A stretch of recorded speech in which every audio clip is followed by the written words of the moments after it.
ನಮಸ್ಕಾರ ಪ್ರಿಯ ವೀಕ್ಷಕರೇ, ಇವಿ ಕನ್ನಡ ನ್ಯೂಸ್ಗೆ ಸ್ವಾಗತ. ನಾನು ಖಾನ್ ಸಾಬ್ ಮೊಮಿನ್. ರಾಯಚೂರು ಗ್ರಾಮೀಣ ಶಾಸಕರಾದ ದದ್ದಲೆ ಬಸನಗೌಡ ಅವರು ಇವಿ ಕನ್ನಡ ನ್ಯೂಸ್ನೊಂದಿಗೆ ಮಾತನಾಡಿ YTPS ಕಂಪನಿಯನ್ನು ಖಾಸಗಿ ಕಂಪನಿಗೆ ಗುತ್ತಿಗೆ ನೀಡಿರುವುದು ನಿಜ. ವಿವಿಧ ವಿಭಾಗಗಳ ನಿರ್ವಹಣೆಗಾಗಿ ಗುತ್ತಿಗೆಯನ್ನು ನೀಡಲಾಗಿದೆ.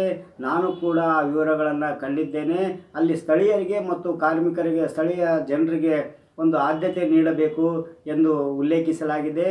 ಒಂದು ವೇಳೆ ಸ್ಥಳೀಯ ಜನರಿಗೆ ಮತ್ತು ಕಾರ್ಮಿಕರಿಗೆ ಅನ್ಯಾಯ ಮಾಡಿದರೆ ಮುಂದಿನ ದಿನಗಳಲ್ಲಿ ನಾವು ಸರ್ಕಾರಕ್ಕೆ ಒತ್ತಾಯ ಮಾಡ್ತೇವೆ, ಆ ಕಂಪನಿಯನ್ನು ರದ್ದುಪಡಿಸಬೇಕೆಂದು ಮತ್ತು ಸ್ಥಳೀಯ ಜನರಿಗೆ ಉದ್ಯೋಗ ಮತ್ತು ಅವರಿಗೆ ಭದ್ರತೆಯನ್ನು ನೀಡಬೇಕು ಎಂದು ನಾವು ಅಧಿಕಾರಿಗಳಿಗೂ ಸೂಚನೆ ನೀಡಿದ್ದೇವೆ ಎಂದು ದದ್ದಲ ಬಸನಗೌಡ ಅವರು ಹೇಳಿದರು.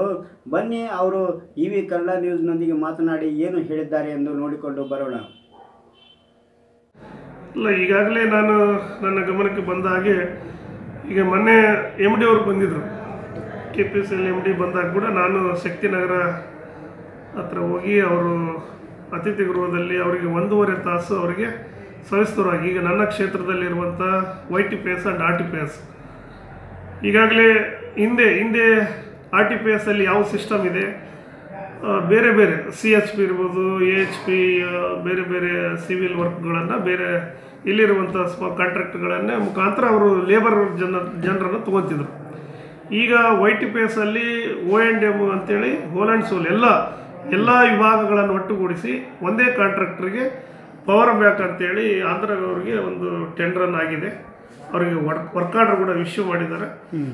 ಮತ್ತು ಅದರಲ್ಲಿ ಆ ವರ್ಕ್ ಆರ್ಡರ್ ಕೂಡ ನಾನು ಈಗಾಗಲೇ ಚೆಕ್ ಮಾಡಿದ್ದೀನಿ. ಆ ವರ್ಕ್ ಆರ್ಡ್ರಲ್ಲಿ ಲೋಕಲ್ ಇರುವಂಥ ಲ್ಯಾಂಡ್ ಲೂಸರ್ಸ್ಗೆ 30% ತಗೋಬೇಕು, ವರ್ಕ್ ಉಳಿದವರು ಅಂದರೆ ಕೆಲವು ವಿಭಾಗ ಮಾತ್ರ ಕೊಟ್ಟಿದ್ದಾರೆ. ಟೋಟಲ್ YTPS OMD ಅಂದರೆ ಹೋಲ್ ಆ್ಯಂಡ್ ಸೋಲ್ ಮೇಂಟೆನೆನ್ಸ್ ಅಂದ್ರೆ ಮತ್ತು ಅಧಿಕಾರಿ ವರ್ಗ ಇರ್ತದದು. ಕಾಯಂ ಎಂಪ್ಲಾಯ್ಮೆಂಟ್ ಅಧಿಕಾರಿಗಳು ಬೇರೆ ಇರ್ತದ. ಈ ಕೆಲವು ಮೇಂಟೆನೆನ್ಸ್ ಗುತ್ತಿಗೆ ಆಧಾರದ ಮೇಲೆ ವರ್ಗ ನಿರ್ವಹಿಸ್ತಾವ. ಅಂದ್ರೆ ಈಗಾಗಲೇ ಅಲ್ಲಿ RTPS ಅಲ್ಲಿ ಕೂಡ ಅದೇ ರೀತಿ ಇದೆ, ಬೇರೆ ಬೇರೆ ಅವು. ಅಂದ್ರೆ ಈಗ ಕಾರ್ಮಿಕರು ವಿರೋಧ ವ್ಯಕ್ತಪಡಿಸಿದ್ರಲ್ಲ, ಯಾವ ಕಾರಣದಿಂದ ವಿರೋಧ ವ್ಯಕ್ತಪಡಿಸಿದ್ರು? ಅವರು ಈಗ ಏನಾಗ್ತದ, ಈಗ ಹೊರಗಿನವ್ರು ಬಂದ ಮೇಲೆ ನಮ್ಮ ಸ್ಥಳೀಯವಾಗಿ ಇರುವಂತ ಗುತ್ತೇದಾರ ಆಗಿರ್ಬೋದು, ನಮ್ಮ ಕಾರ್ಮಿಕರಿಗೆ ಕೂಡ ಅನ್ಯಾಯ ಆಗ್ತದ ಅಂತೇಳಿ ಅವ್ರಿಗೆ ನಮ್ಮ ಕೇಳುವುದು ಹಕ್ಕಿದೆ, ಅದು ಸಹಜ. ಅದಕ್ಕೆ ನಾವು ಕೂಡ ಬೆಂಬಲಿಸ್ತೀವಿ, ಅದ್ರಾಗೇನು ಪ್ರಶ್ನೆ ಇಲ್ಲ. ನಾನು ಕೂಡ MDಗೆ ಮಾತಾಡಿದಾಗ ಮುಖ್ಯಮಂತ್ರಿ ಗಮನಕ್ಕೆ ಕೂಡ ತಂದಿದ್ದೀನಿ. ಮೊನ್ನೆ ಸಿಂಧನೂರು ಬಂದಂಥ ಸಂದರ್ಭದಲ್ಲಿ ಇವತ್ತು 820 ಜನರ ಲೇಬರ್ಗಳನ್ನು ಗುತ್ತಿಗೆ ಆಧಾರದ ಮೇಲೆ ITI ಡಿಪ್ಲೊಮಾ ಮಾಡಿದಂಥ ಹುಡುಗರಾಗಿರ್ಬೋದು ಎಲ್ಲರೂ ತಗೋಬೇಕಂತೇಳಿ ಅದು ಅವರದ್ರಾಗಿದೆ. ಹಾಗಾಗಿ ನನಗೆ ನನ್ನ ಕ್ಷೇತ್ರದಲ್ಲಿ ನನ್ನ ಜಿಲ್ಲೆ ಇರುವಂಥವ್ರನ್ನೇ ನೀವು ತಗೋಬೇಕು. 30 ರೇಷು ನಮಗೆ 70 ರೇಷು ಅದು ಯಾವುದೂ ಅದಕ್ಕೆ ಅನ್ವಯಿಸಬಾರ್ದು. ಎಷ್ಟು ಲಭ್ಯ ನಮ್ಮ ತಲೆ ಇದಾರೆ ಅಷ್ಟು ಜನರನ್ನು ನೀವು ತಗೋಬೇಕಂದಾಗ ಅವರು ಸ್ಪಂದನೆ ಮಾಡಿದಾರೆ.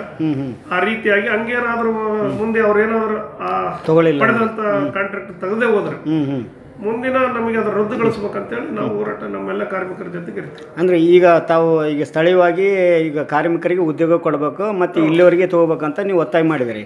ಒಂದು ವೇಳೆ ಅವರು ಇದಕ್ಕೆ ಸ್ಪಂದನೆ ಮಾಡಲಿಲ್ಲ ಅಂದರೆ ಕ್ಯಾನ್ಸಲ್ ಮಾಡಂತ ನೀವು ಕೂಡ ಒತ್ತಡ ಮಾಡ್ತೀವಿ. ಯಾಕಂದ್ರೆ ಈಗ ನಮಗೆ ಸ್ಥಳೀಯವಾಗಿ ನಾವು ಇಲ್ಲೆಲ್ಲ ಪೊಲ್ಯೂಷನ್ನು, ಇದು ಟೆಂಪರೇಚರ್ ಎಲ್ಲ ಅನುಭವಿಸಿದಾಗ ಆ ಉದ್ಯೋಗಗಳನ್ನ ನಾವು ಯಾಕೆ ಅದನ್ನ ಒಪ್ಪಿಕೊಂಡಿವಿ ಅಂದ್ರೆ ಅಟ್ಲೀಸ್ಟ್ ಇಲ್ಲಿರುವಂಥ ನಿರುದ್ಯೋಗಿಗಳಿಗೆ ಉದ್ಯೋಗಗಳನ್ನ ಸಿಗ್ತಾವ ಮತ್ತು ಅಂತೇಳಿ ನಾವೆಲ್ಲ ಒಪ್ಕೊಂಡು ಈಗಾಗಲೇ ಪ್ರಾರಂಭಿಸಿದ್ವಿ. ಇಡೀ ರಾಜ್ಯಕ್ಕೆ ನಾವು ಬೆಳಕು ಕೊಡುವ ಸಂದರ್ಭದಾಗ ಬೇರೆಯವ್ರು ಎಲ್ಲೋ ಬಂದು ನಮಗೆ ಉದ್ಯೋಗಗಳನ್ನ ಬೇರೆ ರಾಜ್ಯದಿಂದ ಮಾಡ್ತಾರೆ ಅಂದ್ರೆ ನಾವು ಅದಕ್ಕೆ ಒಪ್ಪೋದಿಲ್ಲ. ಹಾಗಾಗಿ ಇಲ್ಲೇ ಇರುವಂತ ನಮ್ಮ ನಿರುದ್ಯೋಗ ಇರುವಂತ ಯುವಕರಿಗೆ ಎಲ್ಲ ಉದ್ಯೋಗಗಳನ್ನ ಅವ್ರು ಕೊಟ್ಟಾಗ ಮಾತ್ರ ನಾವು ಅದಕ್ಕೆ ಒಪ್ಪಿಗೆ. Okay, thank you sir.